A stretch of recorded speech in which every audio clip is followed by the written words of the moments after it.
Hello everyone, and welcome back to For the Love of Dogs Diana. And today's episode I'm going to be talking about my experience with a skin infection with my dog Akiba. The disclaimer of this video is I'm not a registered or licensed veterinarian. I'm just here to share my experience of what happened with me and my dogs, and I'm going to review some of the things that I did, some of the symptoms that my dog experienced, and how I'm managing and how we're treating. So I've noticed that my 5-year-old hound mix, Akiba, started to kind of not wanting to eat her food. As you know, I feed her fresh food every day. I make her homemade meals, and they're warm when I serve them. So I've noticed that all the dogs are eating, and Akiba is a little bit hesitant. She's waiting. So I was observing that type of behavior, and I thought to myself, that's not normal. And then when I was bathing her, I noticed that her muzzle, the top of her muzzle, like on the lip, it looked red, raw, and irritated. So then I put the two and two together, and I realized there's something wrong. So I took a picture, and I called up my veterinarian, Dr. William Putman, and we reviewed, we talked about findings, we talked about Akiba's symptoms. So he's treating my dog for a condition called Pyoderma, which is an infection of the skin, as well as Atypical Dermatitis, which is an inflammation of the skin. Anytime you hear the ending itis, it's an inflammation, some sort of an inflammatory reaction. So Canine Pyoderma is an infection of the skin, and Atypical Dermatitis, it's an inflammation.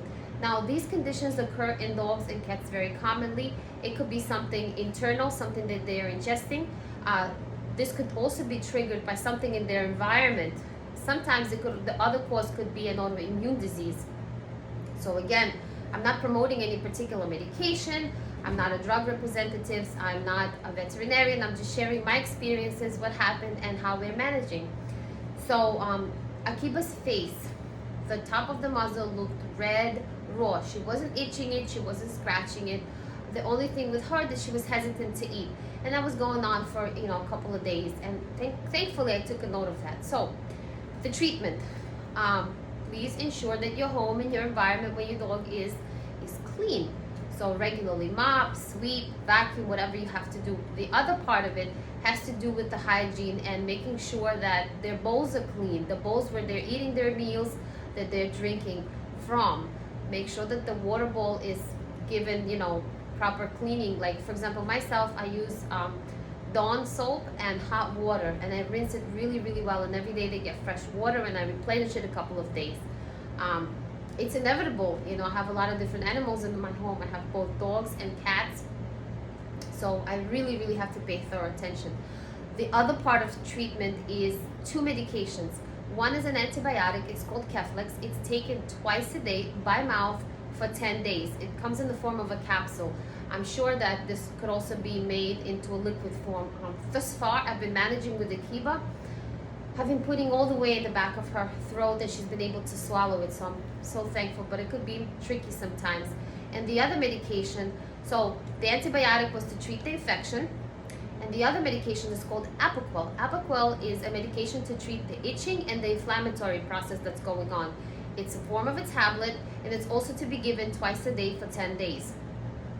So I've been looking at her muzzle. We started the antibiotic and the anti-inflammatory therapy this past Friday. So she received Friday, Saturday, Sunday, and today 1 dose. So it's like 3.5 days.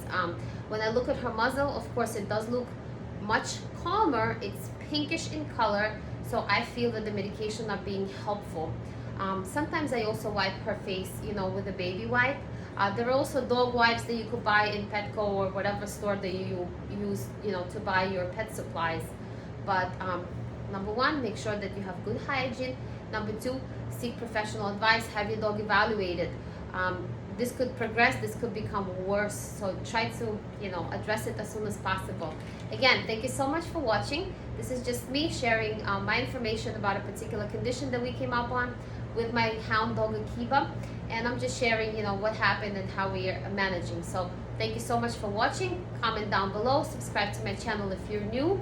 I love to see everyone, and please adopt, don't shop. Remember, good to see you.